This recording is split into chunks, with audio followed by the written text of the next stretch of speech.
Welcome to the Alcohol Free Life podcast, brought to you by thesoberclub.com. I'm Janey Grace. This is for you if you've quit the booze or you'd like to, or maybe you're just sober curious. I'll bring you tips and motivation without any judgment, and there'll be inspiration from experts, quit-lit authors, and sober heroes.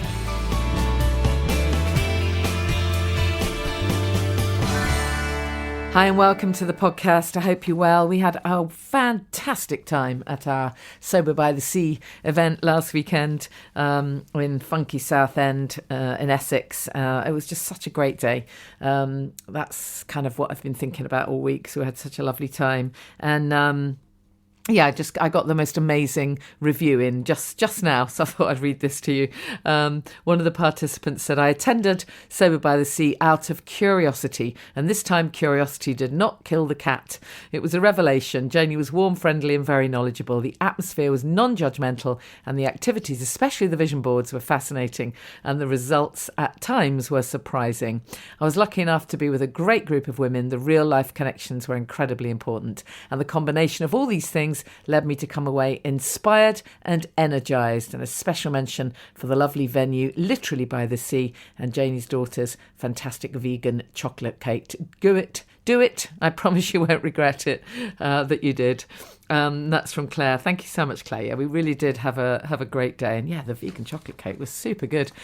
So if that's something you're interested in, we do have space on our next one, which is August the 21st.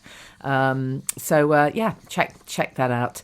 On that note, I'm going to be talking with a guy probably next week, who I met in Southend, who's doing some fantastic work in the local community, setting up socials for people who don't drink, just literally kind of using venues and fundraising just to find some stuff for people to do who want to just meet up with other like-minded people. So there's definitely stuff going down, and isn't it amazing? Just the more people normalise not drinking. That's what I love, Let's make it completely normal to choose not to drink as to choose to drink. Of course, it gets so much easier when we have great alcohol-free drinks as alternatives.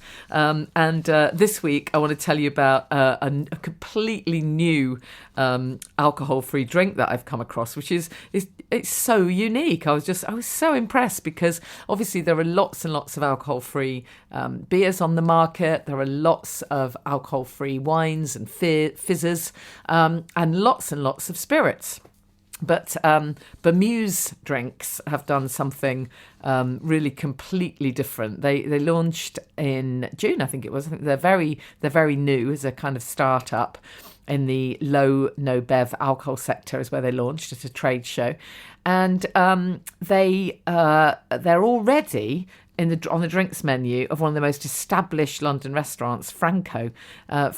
It's the one on Jermyn Street, if you know London. It's a really old Italian restaurant that's been there since 1945 and really, well known for its finest quality food and drink. So, of course, they're going to stock Bemuse, which I haven't even told you yet, is an alcohol-free mead. So I bet you haven't heard that word in a long time. Because we tend to think of it as, tremendously kind of old-fashioned, but they've done a brand new reboot. So the founders are Natalia and Anna, and Natalia has a passion for creating and developing exciting market innovations, and worked in all kinds of fields, developing and testing new products, and worked with lots of well-known alcohol and soft drinks companies to develop new flavours. And then the co-founder, Anna, is a passionate consumer of low alcohol drinks, and that started for her really as it did for me, actually, when her first child was born. Her first child was born 16 years ago, and she was saying how back then there were so few options. Absolutely true, for people who didn't want to drink alcohol.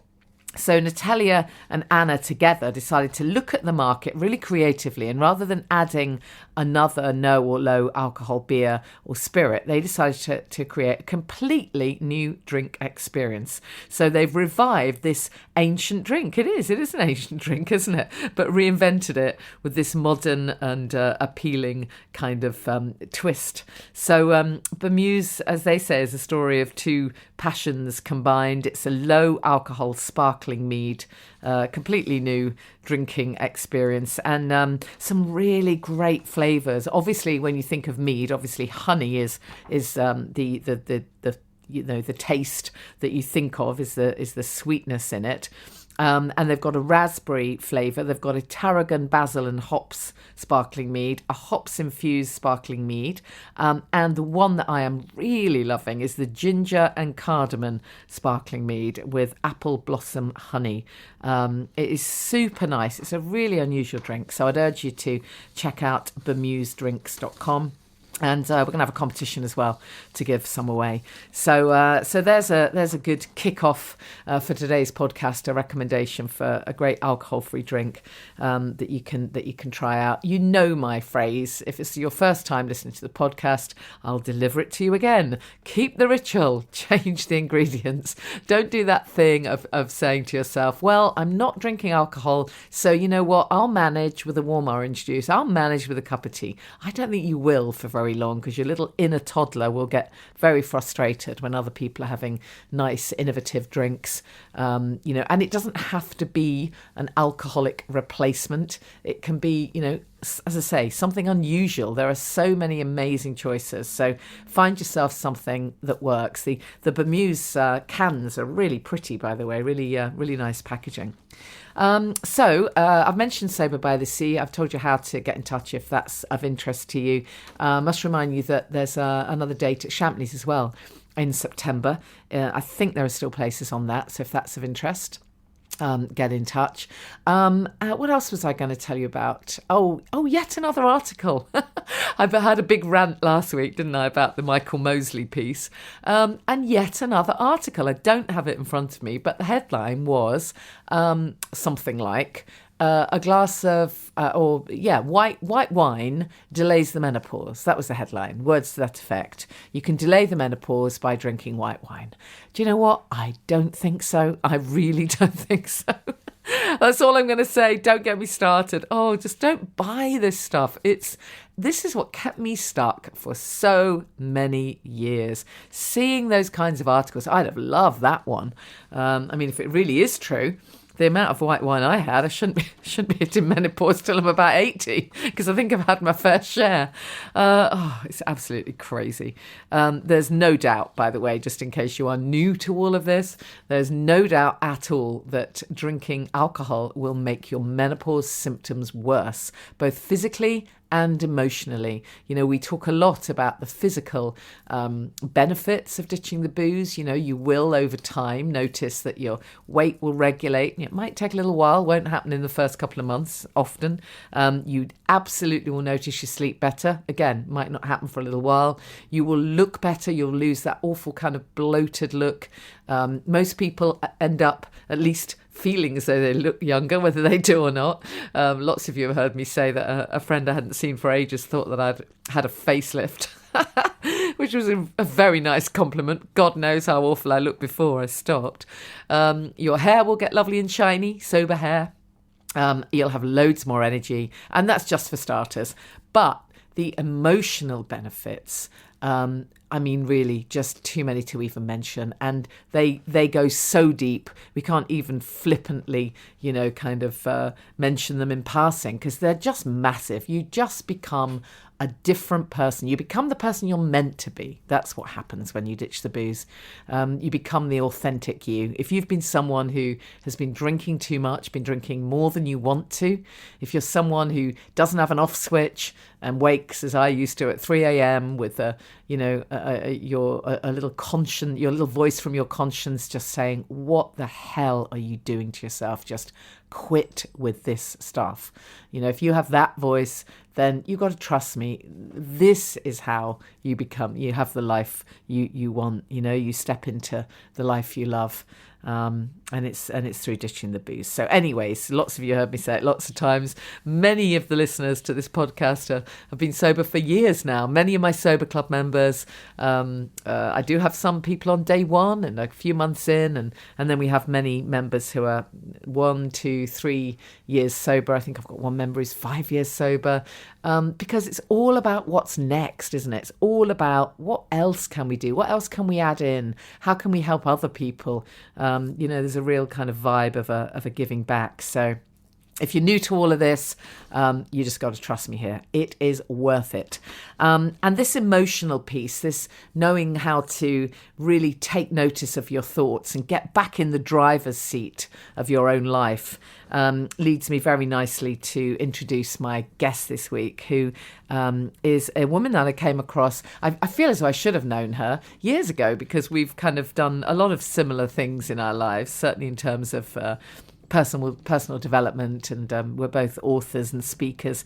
But when I did a show on Feel Good Factor TV earlier in the year, Sue Stone was also one of the presenters on there, and I remember looking at some of her stuff and thinking, she's great, I love what she's doing. And then I got a chance to look at her book called The Power Within You Now, Rocket Fuel for Your Mind, Body and Soul. Great title. A simple guide to create the life you love. And I thought, wow, we have to have her on the podcast. Not because of any alcohol story that's going on, but because, she's really been there, done it, got the T-shirt in terms of being really down on her luck, and was literally able to turn her life around, literally transform her own life. So of course now she's in a great position to be able to share that with share that experience with other people. So without further ado, let me introduce you to Sue Stone.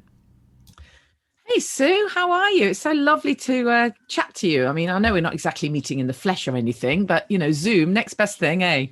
Yeah, absolutely, Janey, and good to properly connect. Yeah, it really is lovely to chat to you. And I read a little bit about your story, and I mean, wow, you've kind of been there to the brink, as it were, and this amazing transformation that you've had. And obviously we'll talk about the work that you do now and about your book, but just take us back then and tell, for anyone who hasn't read your incredible path to where you are now, tell us a bit about what happened. Oh yeah, it was a very, very, very real experience and story that I was hugely embarrassed about all those years ago, just how bad my life had got. And I'd split up with my husband, and I had a belief at the time that once one thing went wrong, a load of other things would go wrong. And I had no idea what a self-fulfilling prophecy that was actually going to be.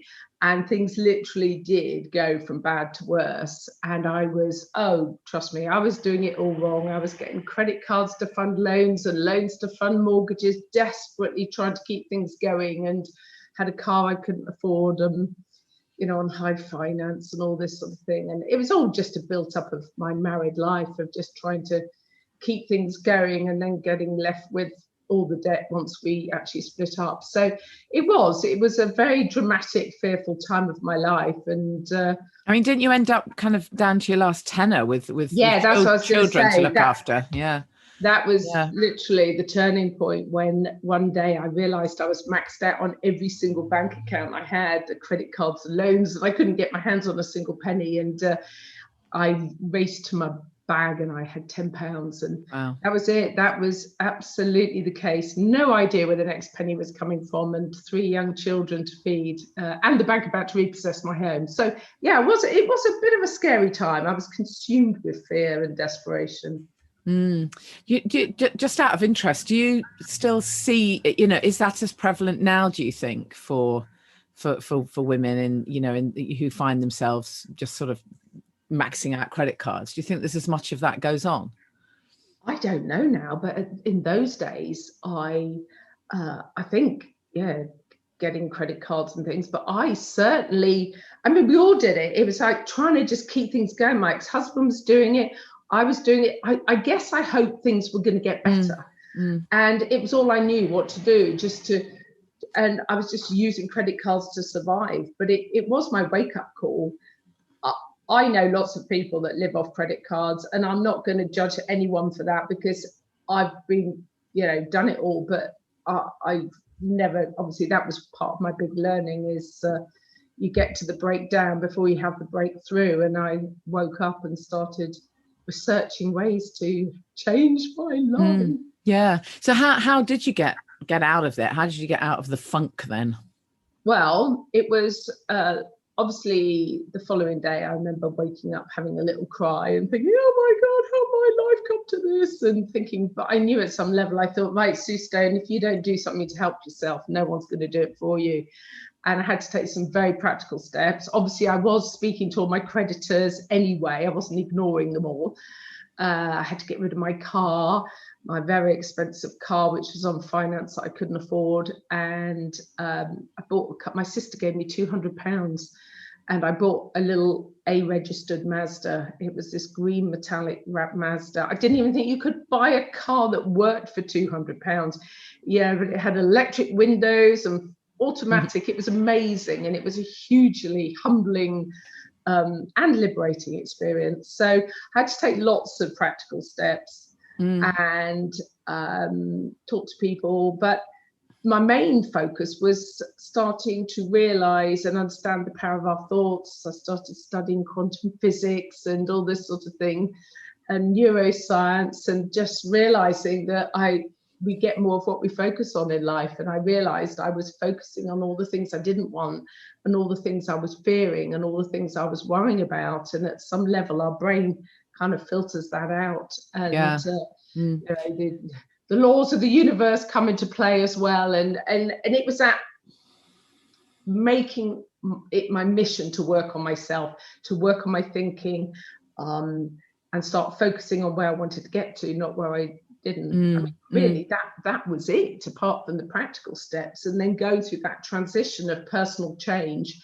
We have to take responsibility, don't we? Yeah, definitely. I mean, I can only begin to imagine that there'll be people listening to this who've had, you know, a not dissimilar experience across lockdown, you know, when everything sort of locked up and people, you know, everything kind of closed in on, you know, certainly even some people I know who found themselves in a position where they, you know, they're a single mum, they're on I don't know, the third or fourth floor or whatever. So there's not even a garden for their kids. They're trying to home educate and work. There's not enough money. I mean, you know, and they're not getting any connection. You can kind of understand why people just turn to booze and why that seems like the answer, is the only bit of stability in their life, can't you, really? I've got to be honest, at the time I was horribly embarrassed, but when I had my last £10, I remember thinking, okay, I've got to buy sausages and potatoes for the kids or something cheap to feed the kids. I had to put a few pounds worth of petrol in the car. But my overriding desire was, I've got to make sure I've got enough money for a cheap bottle of wine. Yeah. As I say, I was horribly embarrassed about that at the time. But then it was actually, it was a Daily Express journalist many, many years ago said, Sue, if you could have the courage to share that story. Yeah, absolutely. I think you'll find so many people can relate to it. And it helped numb the pain. I mean, it really did. So I have been, talking to a lot of people through the lockdown, anyone that's reached out to me, because it felt like my own mini lockdown all those years ago. And the mental health impacts, the financial impacts, it's been huge on people. So I have been talking to a lot of people. Doing my best to help them and give them some positivity to keep going. And you know, as you say in your book, and as you've already just mentioned, it's a real game changer when you can grasp that, you know, you can have some control back over your thoughts.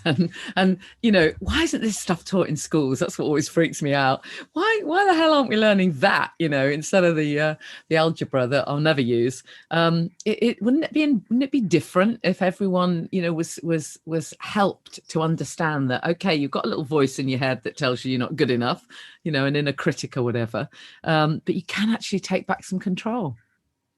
I spot on, Janey. I couldn't agree with you more. How many people over the years since I've been doing this, and it only evolved me doing what I do, was because so many people, friends, once I, should we say, took control of my thoughts and my thinking, got my inner world right, my outer world obviously started to affect, you know, take place, and I felt inner peace again. I'd forgotten what it felt like to be happy. So. And friends said, oh, you helped me see life in a different way. And of course, since then, and that's in 2005, I literally came out, I bought the domain name suestone.com and thought, what do I do next? You know, I had no idea, but the thought of helping empower people to be happy and have inner peace. So the number of people over the years that have said, oh, this should be taught in schools, which I'm totally agreeing with you. But I think my main focus has been to keep things simple for people, because when you understand why and how this stuff works and why it is so important to be positive at every level, it makes it so obvious why we should change our thinking.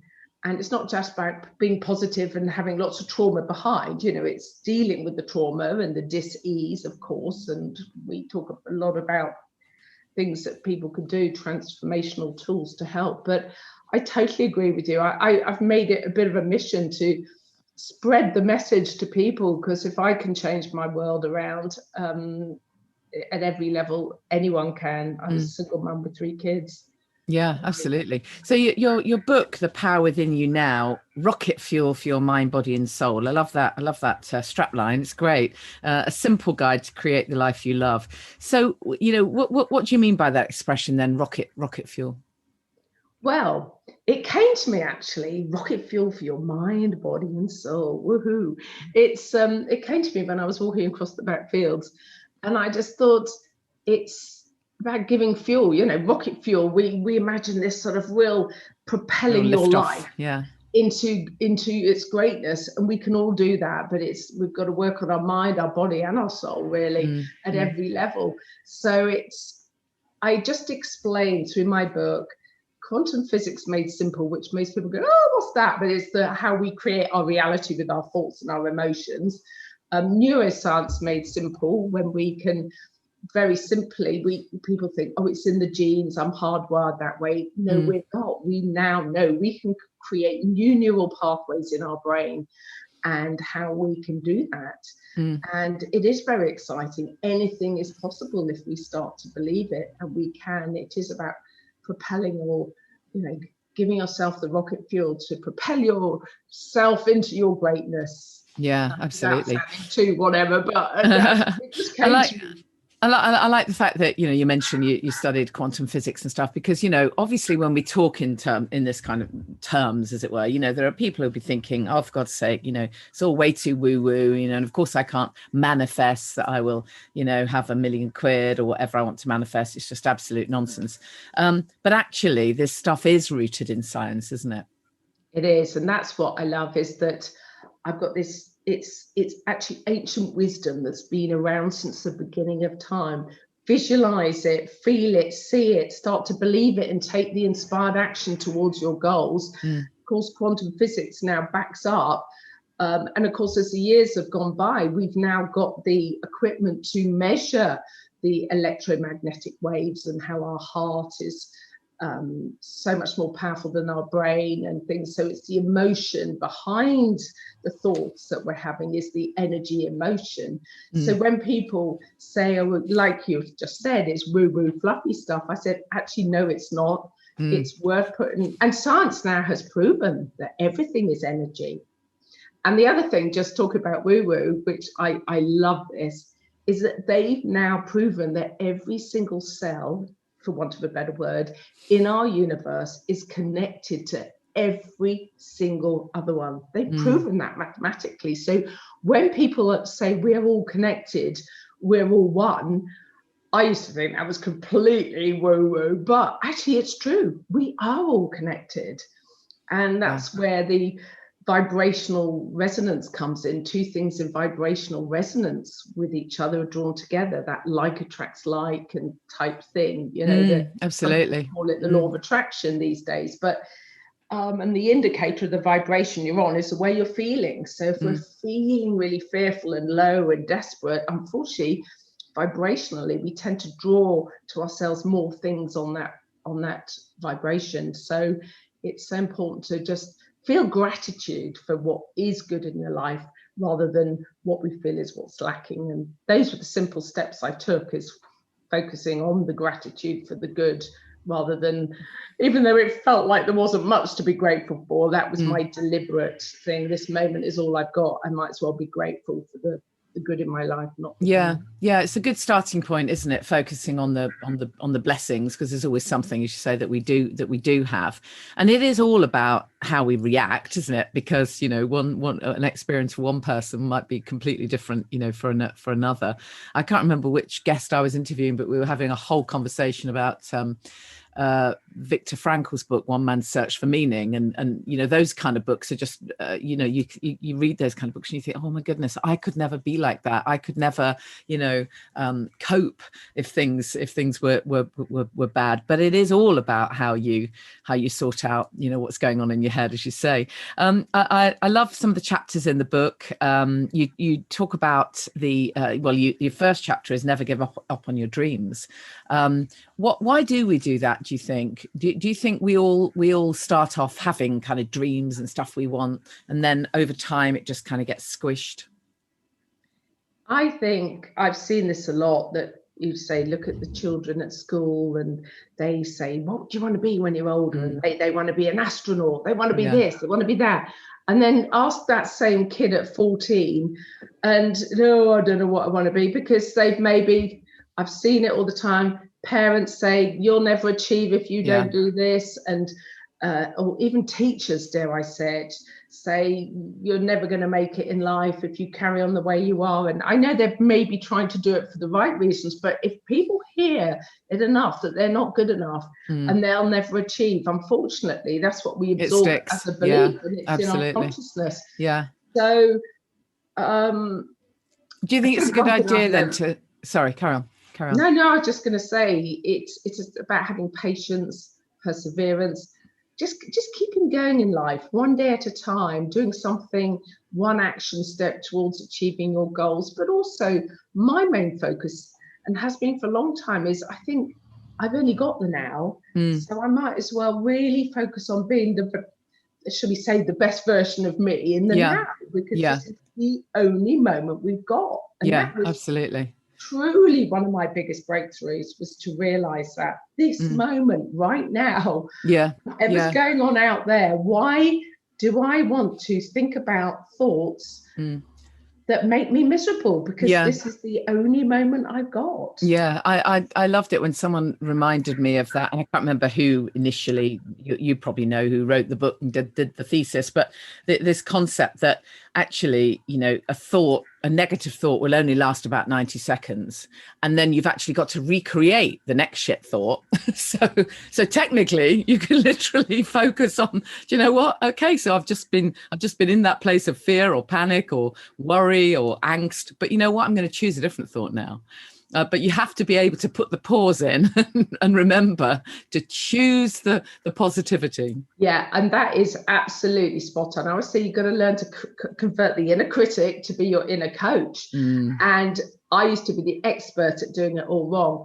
If something would trigger me, like a bill would turn up, and then of course my stomach would go, my head, the inner critic would kick in. And if I wasn't careful, before I knew it, I would have turned that into the most dramatic scene in my head of, I'm going to be homeless, how am I ever going to survive, I'm never going to be able to feed my children. And before you know it, we have created this incredible drama in our minds, and you feel even worse. And so I bring in the inner critic and think, actually, I acknowledge you, negative thought, but I'm not going to feed you right now, because right now I don't know how I'm going to pay that bill. But all I know is I'm now going to focus on seeing the solution. I'm going to focus on all the ways money can turn up in my life, and I'm going to be, should we say, solution conscious, not problem conscious. But as you quite rightly say, you've got to be living consciously and in enough awareness that you nip it in the bud before you turn it into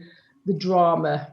Yeah, absolutely. Tell us a few of your top tips then for somebody who is quite new to this, because, you know, I find that a lot of people, when they ditch, they've probably been drinking for years and years and years, and it's been their main focus. And if they're anything like me, they would have thought that all this stuff, it's all very well and good, but it doesn't affect me. It's not about me, because poor old me.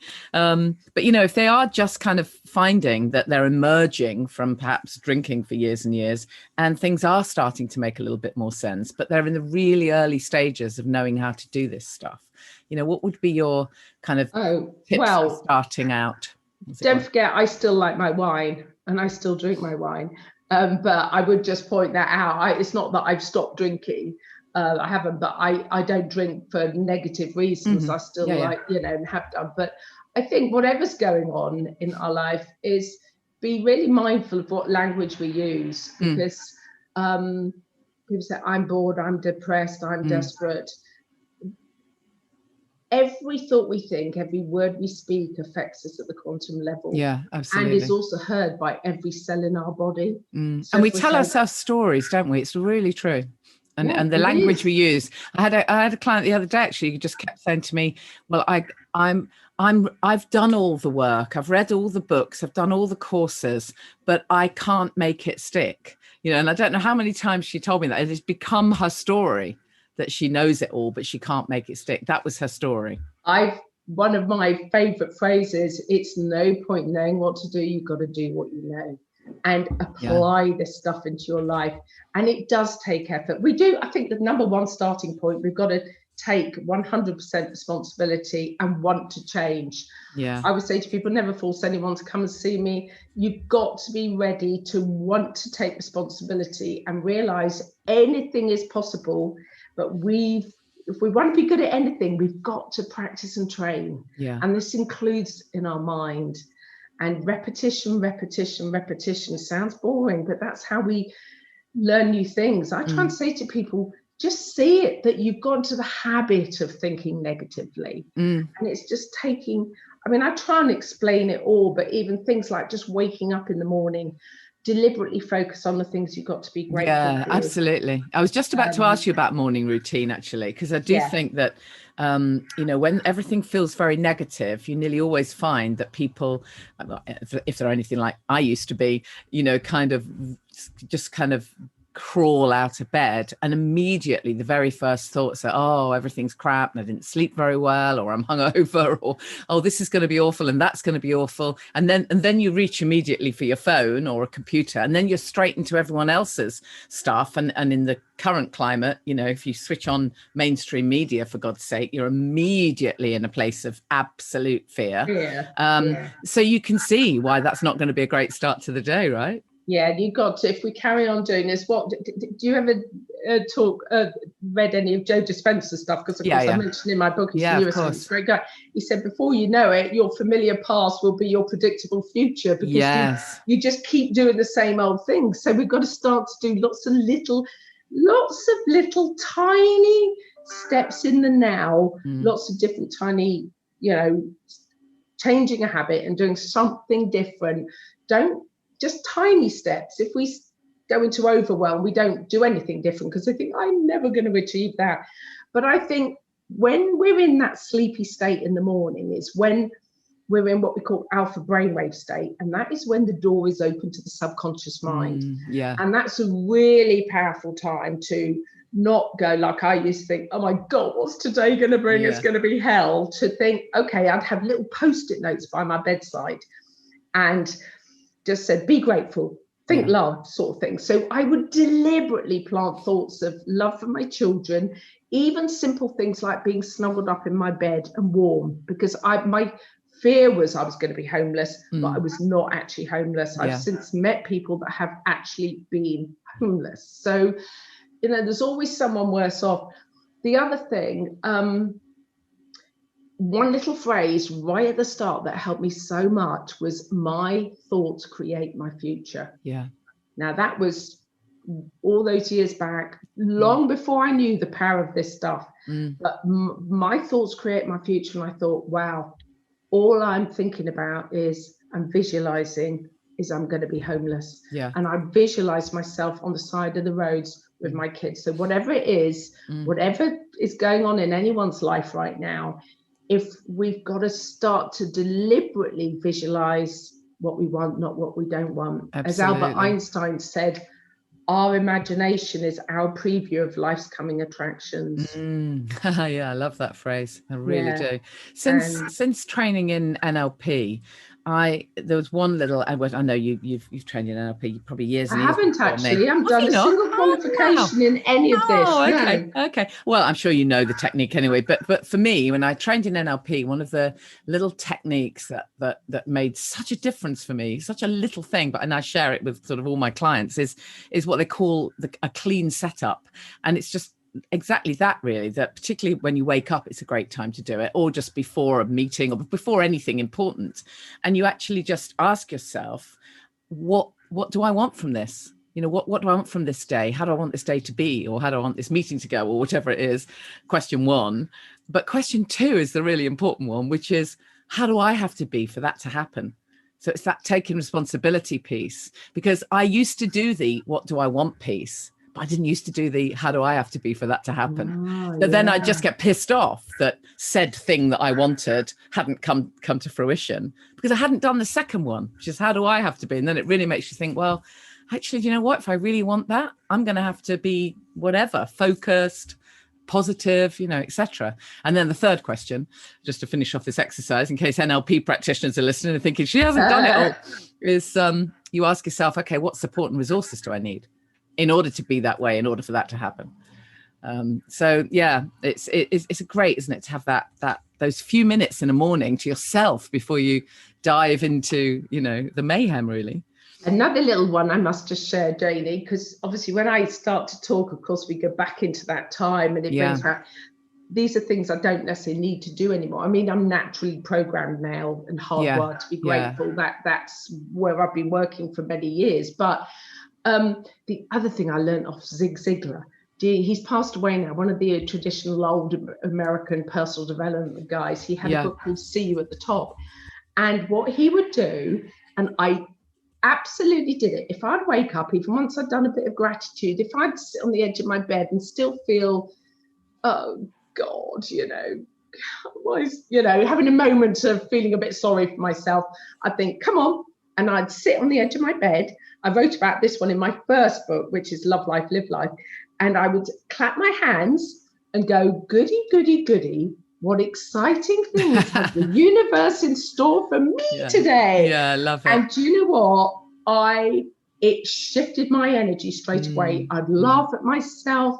The number of people that have said to me, oh, if I'm having a bad day, I do my goody goody, But it shifts your it's vibration. Just that childlike quality, isn't it, really, of just being able to be playful, I think, really, which so many of us have completely forgotten how to be playful. I agree. And the other thing, don't forget, bringing abundance of whatever, health, wealth, love into your life, having that joyful, playful energy is a sure, and an energy of gratitude is a surefire way to bring, this sort of thing in. But it's remembering one little key phrase, the way I feel in every moment is what I'm creating. Yeah. And that's where a lot of people, they know this stuff. They know what to do. They might have an hour in the morning of maybe meditating, walking out in nature, writing their goals down, a really good morning practice. But the rest of the day, they get caught up in the fear and the worry and the desperation. And of course, our predominant energy through the day and the instructions we're sending our subconscious mind and the universe are chaotic and fearful. And then, of course, that feeling is what we're drawing to us. So it really is a moment by moment awareness. What am I thinking? What am I feeling? And what am I saying? Yeah. And then what about when people really, absolutely. But what about when people really do hit that, that anxiety, which happens sometimes, of course, what would be your tips then? I know in the book you talk about the importance of, breathing exercises. I had a great podcast guest on with breathing tips, but techniques, but I do think that's key, because although we all breathe, of course, we actually forget to breathe properly, right? Yeah, breathing, breath work. The other one I love, emotional freedom technique. I don't know if you've ever come across that. Yeah, I'm trained in EFT. Yeah, that really helped me. All I can ever do is share what's helped me, myself, absolutely. and that's what I do, share from my own experience. And there were days where I'd feel really angry, upset and fearful, because of course when you start working on yourself and excuse me, living consciously, there is a transition, of course there is. And so remembering to use the tools is crucial. So tapping really does help. Yeah, absolutely. Yeah. So what do people get from the book then? Just give us a little rundown of what's in it. Oh, little rundown. So we've got, like I said, quantum physics makes people might go, no, that sounds really boring. But I try and explain it in such a way that people understand it. Quantum physics, neuroscience. I've done a whole chapter on manifesting abundance, chapter on self-transformational tools that I find really powerful and useful. I do a whole chapter on why people don't get the results they desire, because I've observed that, the fine tuning. But also just the daily, what I call the daily disciplines of what to apply into your life to make it a way of living. That discipline sounds like it's hard work, but it isn't. Everyone says to me, Sue, you make it simple. I think because I'm not trained in any of this. All I've done is share what I did for myself. And it's been a remarkable result. And of course, for all these years, I just share, and people go, oh, I always say to people, I can hand you the tools, but you've got to pick them up and use them. And then, anything's possible. Yeah, brilliant. Well, I could chat to you for hours, Sue, but we'll have you back another time. So anyways, the book is great. The Power Within You Now, Rocket Fuel for Your Mind, Body and Soul. Do you want to give us your website then for anyone who wants to find out more about your work? Thanks so much for having me on, Janey. It's lovely to have a chat. My website is suestone.com. And I also have the Sue Stone Foundation, where I have people that have joined my team. I do a 2-day training to be part of my foundation. So we're a collective group of people doing our bit to help where we can in the world. Yeah, brilliant. Love it, Sue. Thank you so much. I really appreciate it. Thank you for having me. Just a reminder again then, if you would like to check out Sober by the Sea, if that's something that's possible for you, if you can get yourself to Southend in Essex, I realise not everybody can, then we've got a few places coming up. Register your interest if the dates don't work for you, and we'll put some others in place. Don't forget that I offer one-to-one coaching. I've got very, very limited slots, but if that's of interest to you, then absolutely get in touch. And of course, don't forget the Sober Club. Connection is absolutely everything. Just this last week, we've had 3 members who have come back to the Sober Club. They had been part of the Sober Club a year ago, and they've come back. And in all 3 cases, they've sort of sent me private messages saying, "Oh, I kind of retreated, in inverted commas, in the other sense of the word, and thought I could do everything myself." And of course, I thought I could moderate that old chestnut. But within, the space of a few days or weeks, I was kind of back to square one. So I'm now realising I do need the connection. I do need the support and the accountability and the inspiration from being connected with like-minded people, and from being able to access, all the content. So I'm back. So get connected, whatever works for you. Of course, it doesn't have to be the Sober Club. There are loads of ways you can connect with other, like-minded people. But do it, and always tell someone. By the way, don't keep this, massive thing to yourself. Tell someone, but tell someone who's understands, who's been there. So, anyways, yeah, we will look forward to welcoming you if you'd like to join us in the Sober Club, or even just getting your emails or your messages to tell me you're going to do this, because I love hearing from you. Make sure you tell other people about the podcast if you enjoy it. Don't forget that I have a book out, Happy, Healthy, Sober. Still waiting for the audiobook. It shouldn't be long now, I'm hoping, for those people who love their audiobooks. And I'll see you same time next week. Have yourself a great week. Don't forget you can DM me, you can send a message, you can follow me on Instagram at Janey Lee Grace, and you just get yourself inspired, whatever it takes. See you soon. Thank you for listening to the Alcohol Free Life podcast, brought to you by the Sober Club. Please rate and review. And if you want support, accountability and inspiration, and you want to live your best life without the booze, check out thesoberclub.com.